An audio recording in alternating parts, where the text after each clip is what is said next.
you do some teaching.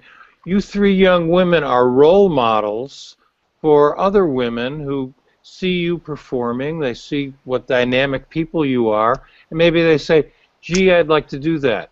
So, how do you feel about being in that space, Shirazette, of being a role model and a teacher? Oh, wow. At first, I felt nervous and unsure, very uncertain if I could be that type of role model. Um, I also felt as though, what do I know? You know, I'm still in the learning stages. But then the more and more I realized I'm just passing on what was given to me. So whatever I know and I'm for sure about, I'll just provide that information.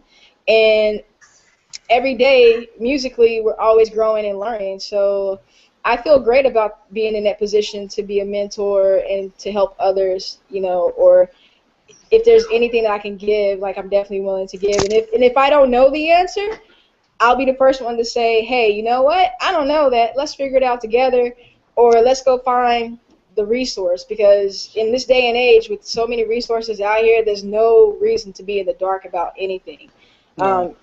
You know, so I feel great about being an educator, and you know, my master's is in jazz pedagogy, so I'm excited about that. And I learned with one of the greatest jazz educators there is right now, Ron Carter. So I feel very comfortable about providing information because of the education that was given to me.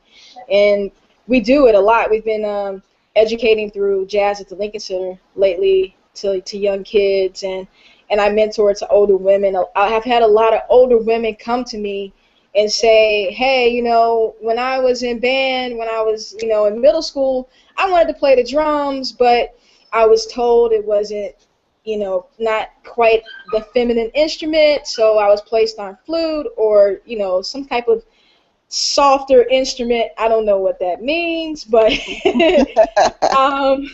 I was not brought up that way. I don't know if it has anything to do with me having three older brothers, me being the only girl, but honestly, I didn't realize I was a girl until later on in life, because whatever I wanted to do, my parents were cool with as long as I didn't get hurt. And I think that mindset allowed me to be a lot freer and to see that, hey, you know what, I can do anything that a guy can, or even better. You know, it's not a feminine thing, it's not a masculine thing. It's a skill, it's a technique thing. And I think a lot more women are realizing they can be drummers, they can be saxophone players, they can be bass players, they can jump off the stage into the audience like Prince, whatever. It's capable. I mean, it's happening more and more now, and I think it's because of women like us and women before us that have paved that way to let people see that, hey, you know what, education is very important, and let's do it. And if we don't do it, who else will?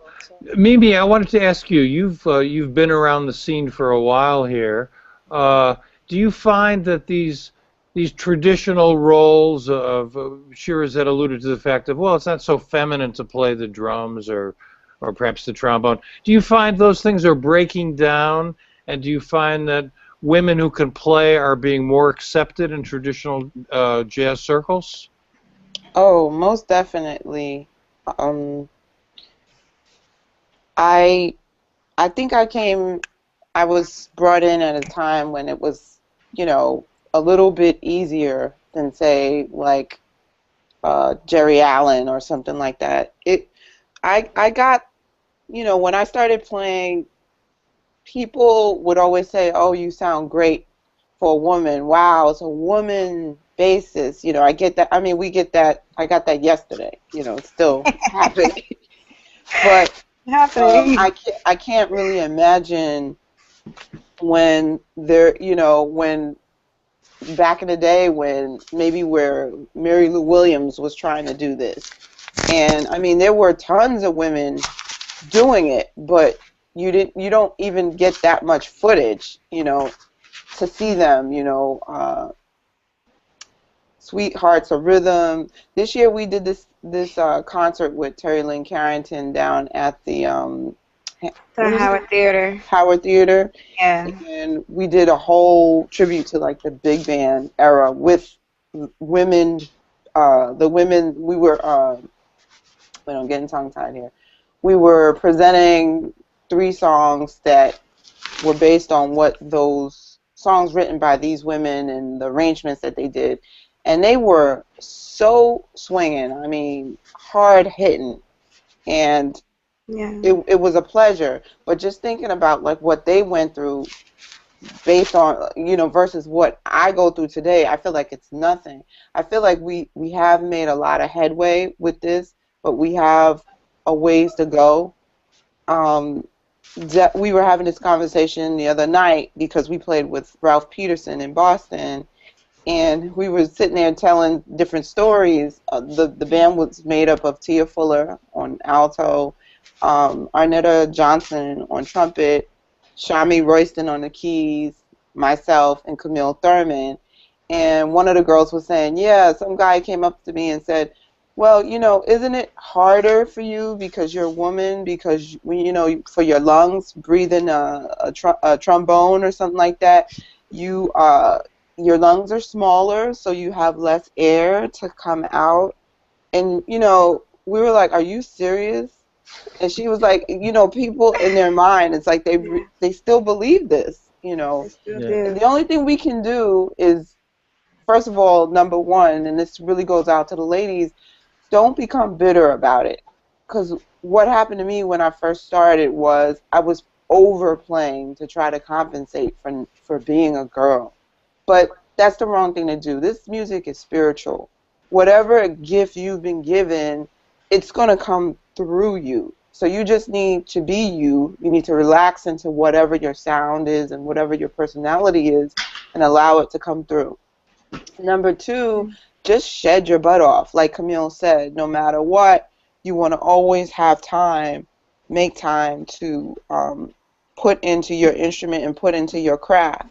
Number 3, you know, you don't have to dummy down your womanhood on stage. You know, we are graceful beings, and we need to be that. Because I know at some point I used to wear overalls and a big old white T-shirt to try to fit in and kind of have a little swagger walk.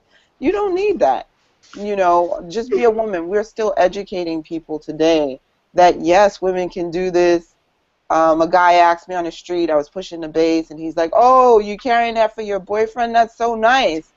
I was like, okay, I love my man, but I'm not going to be carrying this thing. I mean, it's like a treat, you know. So we just have to continue to educate people in a positive way, you know. And the guys, you know, I would say most of them are pretty cool. My friends and my what do you call it? Fellow musicians.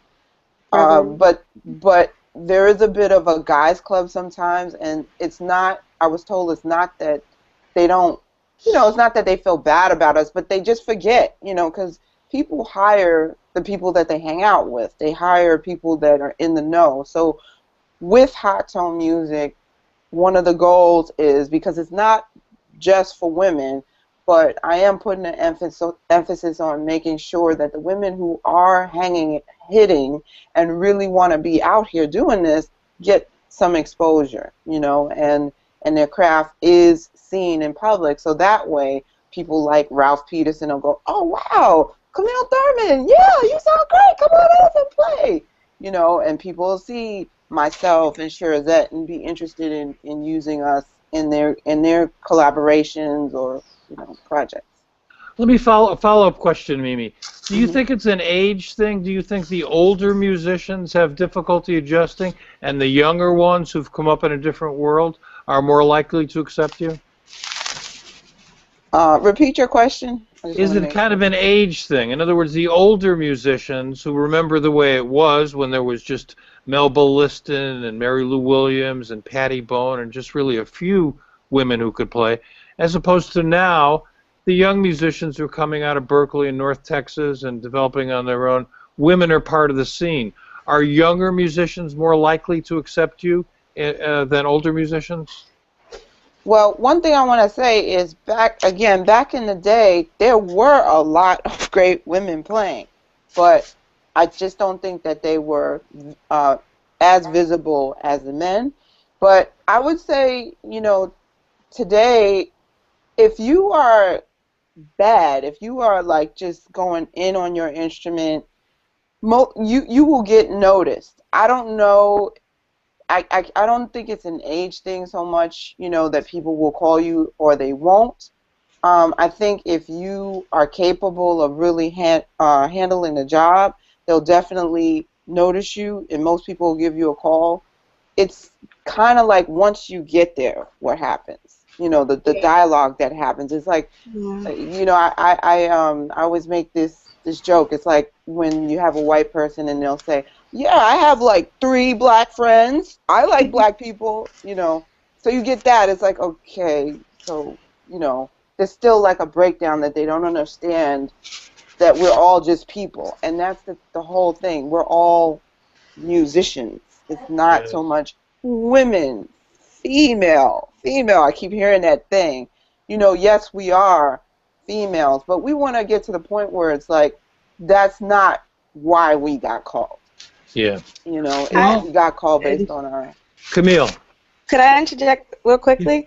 I've been fortunate to hang with some great mentors like Antoine Roney, Hand Me It Blewett, and they've been like older males that I've looked up to in terms of like, you know, playing the saxophone and just the music and the history. And they've been really supportive of not just looking at it as like, yeah, woman, yeah, woo, but more of like, yes, there's a gift and it should be developed, and that, you know, you have something to say. Here's the knowledge. You want to know it?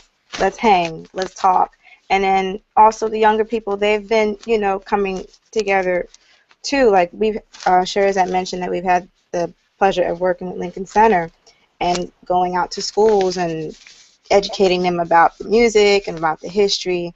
And we've had workshops where we get to work with people, and there've been younger, you know, gentlemen who've been musicians that have been really cool in reaching out to us. Just the simple fact, like, wow, man, I heard of y'all guys. Like, yeah, y'all are, yeah, let's play, or yeah, y'all are cool, let's hang, or whatever. I like what you're doing. So there is some, you know, coming together of people accepting us, not just because, okay, you're the girls and we can play, but more so just because, like, wow, I heard what you do and I've seen it myself, and yeah, we should come together and do something.